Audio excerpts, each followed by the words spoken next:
বন্ধুরা, আপনি ইতিমধ্যে জেনে গেছেন আগামীকাল অর্থাৎ 17 তারিখ প্রধানমন্ত্রীর হাত ধরেই উদ্বোধন হতে চলেছে ভারতের প্রথম Vande Bharat sleeper Malda town station থেকে। একটি রেক মালদা থেকে যাবে কামাখ্যা পর্যন্ত, একটি রেক আসবে কামাখ্যা থেকে হাওড়া পর্যন্ত। তার আগেই কিন্তু আজকে আরেকবার ট্রায়াল রান করে নেওয়া হয়ে গেল এবং ট্রায়াল রান সম্পন্ন হওয়ার পরেই দেখতে পাচ্ছেন মালদা টাউন স্টেশনে প্রবেশ করছে।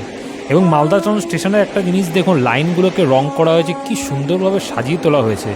স্টেশনের চারিপাশ একদম অসাধারণভাবে, এটা 1 নম্বর প্ল্যাটফর্ম যেখানে প্রবেশ করছে।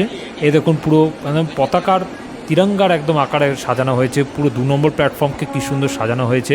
আপনারা ইতিমধ্যেই জানেন যে আজকে আজ এবং আগামীকাল হয়তো 1 নম্বর এবং 2 নম্বর প্ল্যাটফর্মে অনেক ট্রেন চলাচলে একটু পরিবর্তন করা হয়েছে, যেহেতু ট্রেন উদ্বোধন হবে এবং মাননীয় প্রধানমন্ত্রী আগামীকাল আসবেন।